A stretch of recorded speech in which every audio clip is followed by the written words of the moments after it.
అంటే 2014లో TDP, Janasena, BJP కలిసి వెళ్ళాయి కదా! సో 2024 ఎన్నికల్లో కూడా అదే కూటమి రిపీట్ కాబోతోంది. సీన్ రిపీట్ అవ్వబోతోందని టాక్ వినిపిస్తోంది.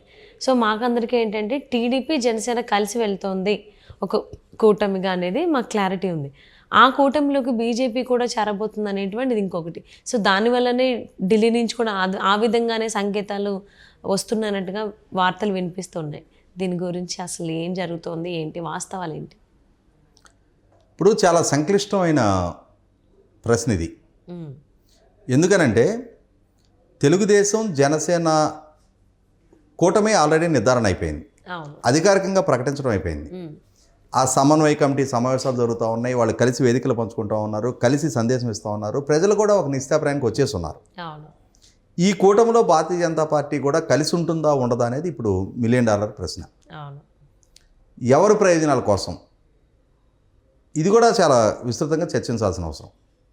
ఎందుకనంటే మీరు ప్రస్తావించినట్టుగానే 2014 ఎన్నికలు, ఆ రోజు ఆ ఎన్నికలు చాలా భిన్న పరిస్థితుల్లో జరిగినాయి. 2014 మే 4వ తారీఖు అసెంబ్లీ ఎన్నికలు జరిగినాయి. ఆ అసెంబ్లీ ఎన్నికలు జరగటానికి సరిగ్గా ఒక నెల కన్నా లోపు ముందు, అంటే మే 4, 2014 అసెంబ్లీ ఎన్నికలు, అసెంబ్లీ పార్లమెంట్ ఎన్నికలు జరిగితే ఏప్రిల్ 6వ తారీఖు రాష్ట్ర వ్యాప్తంగా స్థానిక సంస్థల ఎన్నికలు జరిగినాయి. ఎంపీటీసీ, జెడ్పీటీసీ స్థానాలకు ఎన్నికలు జరిగినాయి. విభజన జరిగిన 13 జిల్లాల్లో, అంటే విభజిత తెలంగాణలో జరిగింది, విభజిత ఆంధ్రప్రదేశ్లో జరిగినాయి. దానికన్నా ఇంకొక 6 రోజుల ముందు మార్చి 30 తారీఖు మున్సిపల్ కౌన్సిల్స్, మున్సిపల్ కార్పొరేషన్ ఎన్నికలు జరిగినాయి. కాకపోతే ఏమైందంటే ఎన్నికలు జరిగినాయి కానీ ఫలితాలు విడుదల చేయలే. ఎందుకంటే అసెంబ్లీ ఎన్నికలు కూడా నోటిఫికేషన్ వచ్చేస్తుంది కాబట్టి లెక్కింపులు జరగల. అసెంబ్లీ ఎన్నికలు, పార్లమెంట్ ఎన్నికలు పూర్తయిపోయిన తర్వాత వరుసగా 3 రోజుల్లో 3 ఫలితాలు వెలువడ్డాయి. మే 12వ తారీఖు మున్సిపల్ ఎన్నికల ఫలితాలు, మే 13వ తారీఖు ఎంపీటీసీ, జెడ్పీటీసీ ఫలితాలు, మే 16 అసెంబ్లీ ఎన్నికల ఫలితాలు విడుదలైనవి. ఇక్కడ ఆ రోజు విడుదలైన ఫలితాల్లో మనకు వచ్చిన స్పష్టత ఏంటి అంటే, అసెంబ్లీ ఎన్నికలు ఫలితాలు విడుదలైన తర్వాత తెలుగుదేశం, భారతీయ జనతా పార్టీ కూటమి విజయం సాధించింది. కానీ దానికన్నా ముందు జరిగిన స్థానిక సంస్థల ఎన్నికల్లో, ఆ ఎన్నికలో తెలుగుదేశం పార్టీ సోలోగానే పోటీ చేసింది. ఇక్కడ ఏ ఎన్నికలో కూడా జనసేన పార్టీ 2014 అసెంబ్లీ ఎన్నికల్లో మద్దతుదారుగా ఉంది తప్ప తాను స్వయంగా పోటీ చేయాల. కూటమిలోనూ పోటీ చేయాలి, విడిగా కూడా పోటీ చేయాలి. కూటమికి మద్దతు తెలిపి ప్రచారం చేశారు. ఇటువంటి నేపథ్యంలో స్థానిక సంస్థల ఎన్నికల్లో బీజేపీ తోటి అలయన్స్ లేదు తెలుగుదేశం పార్టీకి, అలాగే జనసేన మద్దతు కూడా లేదు. అయినా సరే శ్రీకాకుళం నుంచి గుంటూరు వరకు అన్ని జిల్లా పరిషత్ చైర్మన్లు, అన్ని జిల్లా పరిషత్తు జెడ్పీటీసీలు, అంటే మెజారిటీ అన్ని జిల్లాల్లో తెలుగుదేశం పార్టీ నెగ్గింది. ప్రకాశం జిల్లా దగ్గరకు వచ్చేటప్పటికి ఒక్క స్థానం వైసీపీకి ఆధిక్యత వచ్చింది. నెల్లూరు, కడప, కర్నూలు 3 జిల్లాలు మాత్రమే వైసీపీ పార్టీకి స్పష్టమైన ఆధిక్యత వచ్చింది. మళ్ళీ చిత్తూరు, అనంతపురం జిల్లాలు టీడీపీకి వచ్చాయి. అంటే 13 జిల్లాల్లో 9 జిల్లా పరిషత్తులు స్ట్రైట్ అవే తెలుగుదేశం పార్టీకి దక్కినాయి. 3 జిల్లాలు మాత్రమే వైసీపీకి వచ్చాయి. ప్రకాశం జిల్లాలో ఒక్క స్థానం ఆధిక్యత వైసీపీకి దక్కింది. అంటే ఆల్మోస్ట్ 10 జిల్లాలు తెలుగుదేశంకి ఆధిక్యత దక్కినట్టే. దానికంటే ముందు జరిగిన మున్సిపల్ కౌన్సిల్ ఎలక్షన్స్లో కూడా 110 మున్సిపల్ కౌన్సిల్స్కి 80 పైగా స్థానాలు తెలుగుదేశం పార్టీకి దక్కినాయి. అంటే అక్కడ అర్థమవుతున్నది ఏంటి, మేలో జరగబోతున్న అసెంబ్లీ ఎలక్షన్స్ కంటే ముందుగానే రాష్ట్రంలో ప్రజలు తెలుగుదేశం పార్టీకి అధికారం కట్టబెట్టడానికి ఒక 3 సెట్ అయిపోయింది. అది మనకి మార్చి 30 జరిగిన మున్సిపల్ ఎలక్షన్స్, ఏప్రిల్ 6 జరిగిన ఎంపీటీసీ, జెడ్పీటీ ఎలక్షన్స్లోనే అది 3 తెలిసిపోయింది. వీటిల్లో భారతీయ జనతా పార్టీతో అలయన్స్ లేదు. కానీ అసెంబ్లీ ఎలక్షన్స్లో భారతీయ జనతా పార్టీతో అలయన్స్ ఉంది.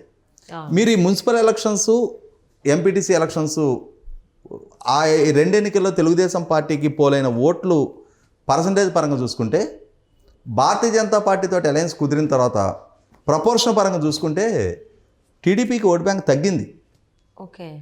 అంటే భారతీయ జనతా పార్టీతో అలయన్స్ అయిన తర్వాత స్థానిక సంస్థల్లో తెలుగుదేశం వెనక నడిచిన చాలా వర్గాలు వైసీపీకి అనుకూలంగా ఓటు చేశారు. అంటే భారతీయ జనతా పార్టీతో అలయన్స్ అయిన పర్యవసానం దాన్ని ప్రజలు రిసీవ్ చేసుకోవాలా. భారతీయ జనతా పార్టీకి కలిసి వచ్చింది అది. ఎంపీటీసీ జెడ్పీటీసీ ఎలక్షన్స్లో మున్సిపల్ ఎలక్షన్స్లో రాష్ట్ర వ్యాప్తంగా ఒక్క ఎంపీటీసీ స్థానం కానీ ఒక మున్సిపల్ కౌన్సిలర్ కానీ గెలవని భారతీయ జనతా పార్టీ 4 ఎమ్మెల్యే స్థానాలు 2 ఎంపీ స్థానాలు తెలుగుదేశం అలయన్స్ వల్ల గెలిచింది. కానీ భారతీయ జనతా పార్టీ నాయకులు నరేంద్ర మోడీ గారి క్రేజ్ వల్ల తెలుగుదేశం పార్టీ గెలిచిందని చెప్పి చాలా విస్తృతంగా ప్రచారం చేసుకుంటారు. నరేంద్ర మోడీ గారి క్రేజు భారతీయ జనతా పార్టీని పార్లమెంట్లో గెలిపించడానికి ఉపయోగపడి ఉండొచ్చు. కానీ ఆంధ్రప్రదేశ్ రాష్ట్రానికి సంబంధించిన వరకు తెలుగుదేశం వల్ల మాత్రమే భారతీయ జనతా పార్టీకి ఆ గుర్తింపు గౌరవం దక్కినాయి అనేది వాస్తవం. అది వాళ్ళకి కేంద్రంలో అధికారంలో ఉన్నారు, వ్యవస్థలు వాళ్ళ చేతిలో ఉన్నాయి, మీడియా సంస్థలు వాళ్ళ చేతిలో ఉన్నాయి. వాళ్ళు ఆడిందాట పాడింది పాటగా ప్రచారం చేసుకున్నారు 2019కి ముందు మా వల్ల తెలుగుదేశం పార్టీ అధికారంలోకి వచ్చింది అని. కానీ వాస్తవ గణాంకాలు చూస్తే తెలుగుదేశం పార్టీ 2014 అసెంబ్లీ ఎన్నికల్లో బీజేపీ అలయన్స్ మూలన నష్టపోయింది. ఇప్పుడు 2024 ఎన్నికల గురించి ప్రస్తావించుకుంటున్నాం మనం. తర్వాత మధ్యలో 2019 ఎన్నికలు జరిగినాయి. ఆ 2019 ఎన్నికల్లో భారతీయ జనతా పార్టీకి రాష్ట్ర వ్యాప్తంగా పోలైన ఓట్లు 0.86%, అంటే -1%, నోటా కన్నా తక్కువ వచ్చినాయి. ఆ తర్వాత 2019 తర్వాత జరిగిన ఎన్నికల్లో కూడా చిత్తూరు పార్లమెంటు ఉప ఎన్నిక జరిగింది. అక్కడ భారతీయ జనతా పార్టీ జనసేన అలయన్స్ తోటి కంటెస్ట్ చేస్తే పవన్ కళ్యాణ్ గారు లాంటి క్రౌడ్ పుల్లింగ్ ఎబిలిటీ ఉన్న నాయకుడు క్యాంపెయిన్ చేసినా కూడా అక్కడ భారతీయ జనతా పార్టీ అభ్యర్థికి 58,000 మాత్రం రావడం జరిగినాయి. అంటే ఇక్కడ అర్థమవుతున్నది ఏంటి? భారతీయ జనతా పార్టీ సహవాసం అనేది అటు తెలుగుదేశం పార్టీకి కానీ ఇటు జనసేన పార్టీకి కానీ కలిసి రావటంలా. వీళ్ళకి పోలయ్యే ఓట్లు కూడా తగ్గిపోతున్నాయి. ఇటువంటి నేపథ్యంలో ఇప్పుడు 2024 ఎన్నికల్లో ఆంధ్రప్రదేశ్ సగటు ఓటరు భారతీయ జనతా పార్టీ ఏదో తెలుగుదేశానికి జనసేనకి అధిక ప్రయోజనం చేకూరుస్తున్న పార్టీగా గుర్తించట్లా, రాష్ట్ర ప్రయోజనాల పట్ల కట్టుబడి ఉన్న పార్టీగా రియలైజ్ అవ్వట్లా. జగన్మోహన్ రెడ్డి గారికి అండగానే ఉంటున్నారు, జగన్మోహన్ రెడ్డి గారిని కాపాడుతున్నారు, జగన్మోహన్ రెడ్డి గారు చేసే తప్పుల్ని ఉల్లంఘనల్ని ఇప్పటికీ సమర్థిస్తున్నారన్న భావంలోనే ఉన్నారు. నిన్న వచ్చిన అంటే ఒక ఎమోషనల్ ఇష్యూ, విశాఖ ఉక్కు ఆంధ్రులకు హక్కు అనేది 32 మంది బలిదానాలతో సాధించుకున్న విశాఖ ఉక్కుని ప్రైవేటైజేషన్ దిశగా కేంద్ర ప్రభుత్వం అడుగులేస్తుంది అన్న వార్త నేపథ్యంలో ఈరోజు వార్తాపత్రికల్లో రిపోర్ట్ అయిందేంటి? అదే విశాఖపట్నం స్టీల్ ప్లాంట్కి సంబంధించిన బ్లాస్ట్ 3 ఫర్నేస్ దాన్ని జిందాల్ కంపెనీకి అప్పచెప్పారు అని చెప్పిన వార్త బయటికి రావడం జరిగింది. అంటే రాష్ట్ర ప్రజల మనోభావాలకి భిన్నంగా తను అనుకున్న తన లక్ష్య సాధన దిశగానే కేంద్ర ప్రభుత్వం అడుగులేస్తుంది, దీనికి జగన్మోహన్ రెడ్డి గారు సహకరిస్తున్నారు అన్న వార్త సగటు ఆంధ్రప్రదేశ్ పౌరుల్లో చాలా బలంగా నాటుకుపోయింది. ఇవాళ ప్రజలు తెలుగుదేశం జనసేన కూటమిని ఆమోదిస్తున్నారు. అది స్థానిక సంస్థలు కూడా రిఫ్లెక్ట్ అవుతుంది. రీసెంట్గా జరిగిన పంచాయతీ ఉప ఎన్నికల్లో కూడా తెలుగుదేశం జనసేన సర్దుబాటు ధోరణితో పోటీ చేసిన దగ్గర అది ఫలితాలు ఇచ్చింది. ఇటువంటి నేపథ్యంలో భారతీయ జనతా పార్టీతోటి అలయన్స్ని ఎవరు స్వాగతించడానికి సిద్ధంగా లేరు. కాకపోతే ఏంటంటే కేంద్రంలో వాళ్ళ అధికారంలో ఉన్నారు, వ్యవస్థలు వాళ్ళ చేతిలో ఉన్నాయి. జగన్మోహన్ రెడ్డి గారు ఇక్కడ వ్యవస్థలను ఉల్లంఘించి అధికార దుర్వినియోగానికి పాల్పడడానికి ఆస్కారం ఉంది కాబట్టి ఇప్పటికే ఇవాళ యంత్రాంగం మొత్తం చేతిలో పెట్టుకొని ఓట్ల తొలగింపులు, ఓట్ల చేర్పులు లాంటి అకృత్యాలకు పాల్పడుతున్న నేపథ్యంలో కేంద్ర ప్రభుత్వ సహకారం అవసరం అని చెప్పని భావిస్తూ ఇవాళ భారతీయ జనతా పార్టీతోటి ఆ బలవంతపు మొహమాటపు సంబంధాలు నడుపుతున్నారు తప్ప ప్రజాదరణ అయితే భారతీయ జనతా పార్టీకి లేదనేది వాస్తవం. మరి ఇప్పటికైనా సరే 2019 ఎన్నికలు వేరు, 2024 ఎన్నికలు వేరు. 2019 ఎన్నికల్లో జగన్మోహన్ రెడ్డి గారి గెలుపులో చాలా కీలకంగా దోహదం చేసిన ముస్లిం మైనార్టీ వర్గాలు జగన్మోహన్ రెడ్డి గారి పాలనలో చాలా సఫికేషన్ ఎదుర్కొంటూ ఉన్నారు, చాలా అకృత్యాలకు అన్యాయాలకు గురవుతూ ఉన్నారు, దాడులు దౌర్జన్యాలకు గురవుతూ ఉన్నారు. ఆ సమాజం ఇవాళ జగన్మోహన్ రెడ్డి గారి నుంచి దూరం జరుగుతున్నారు. ఆ జరుగుతున్న వర్గాలు రేపు తెలుగుదేశం బీజేపీతో కలిసిన పక్షంలో ఇష్టం ఉన్నా లేకపోయినా మరి తిరిగి జగన్మోహన్ రెడ్డి గారి వెనక ర్యాలీ అవడానికి ఆస్కారం ఉంది. దాదాపుగా 7.8% ఓట్ బ్యాంక్ ఉంది ఆంధ్రప్రదేశ్లో. చాలా డిసైడింగ్ ఫ్యాక్టర్. చాలా నియోజకవర్గాల్లో ప్రభావం చూపగలిగిన గణనీయమైన సంఖ్యలో ఉన్నారు. ఇట్లా చాలా వర్గాలు ఉన్నాయి. అదే సందర్భంలో సగటు ఆంధ్రప్రదేశ్ పౌరుడు కూడా జగన్మోహన్ రెడ్డి గారు రాజధాని లేకుండా చేసిన, పారిశ్రామికీకరణ లేకుండా చేసిన, ఇవాళ అప్పులమయం చేస్తున్నాం, ఇప్పటికీ ఎఫ్ఆర్బిఎం పరిధి దాటి అప్పులకి కేంద్ర ప్రభుత్వం సహకరిస్తుంది.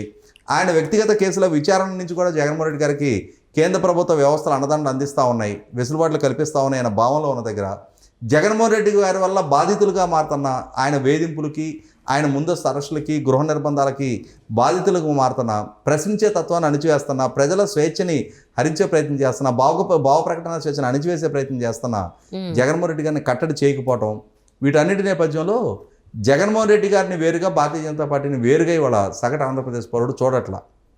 ఇటువంటి నేపథ్యంలో తెలుగుదేశం జనసేన కూటమిలోకి భారతీయ జనతా పార్టీ రేపు ఒకవేళ ప్రవేశించిన అది ఈ కూటమికి ఏ స్థాయిలో కూడా ఉపయోగపడకపోగా ఎంతో కొంత భారతీయ జనతా పార్టీకి రేపు ఈ కూటమి వల్ల ఉపయోగం జరుగుద్దేమో కానీ ఈ కూటమికి అయితే ప్రజల వైపు నుంచి అంటే ఆదరణ దక్కడం కష్టం. అంటే భారతీయ జనతా పార్టీ వల్ల అదనపు ఆదరణ ఏం దక్కదు, ఉన్నది పోతుంది తప్ప. ఎంతో కొంత నష్టం జరుగుద్ది కానీ దానివల్ల అదనపు ప్రయోజనం చేకూరడం అయితే కష్టం. అయితే 2014లో ఏదైతే జరిగిందో అది 2024లో జరగకుండా ఉండేలాగా అందరూ ఆశిద్దాం.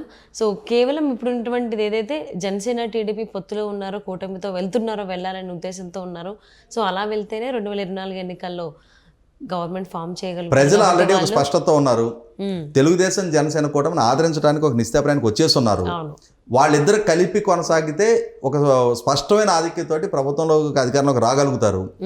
భారతీయ జనతా పార్టీ తోటి మొహవాటపు పెళ్లి అవసరం లేదనే ఒక సగటు ఆంధ్రప్రదేశ్ పౌర సమాజం గురించి స్పష్టమైన అవగాహన ఉన్న నేను నా నిర్ణయం అది, తప్పకుండా నా అభిప్రాయం అది. అదే జరగాలి. అందరి అభిప్రాయాలు కూడా అలానే ఉన్నాయి. టీడీపీ జనసేన కలిసి వెళ్తేనే బాగుంటుంది, అందులో బీజేపీని కలుపుకోకుండా వెళ్తే చాలా బాగుంటుంది అని చెప్పేసి అని అందరూ ఆలోచిస్తున్నారు, ఆశిస్తున్నారు కూడా. సో అలాగే జరుగుతుందని ఆశిద్దాం. And thank you so much for spending your valuable time, Rajesh గారు.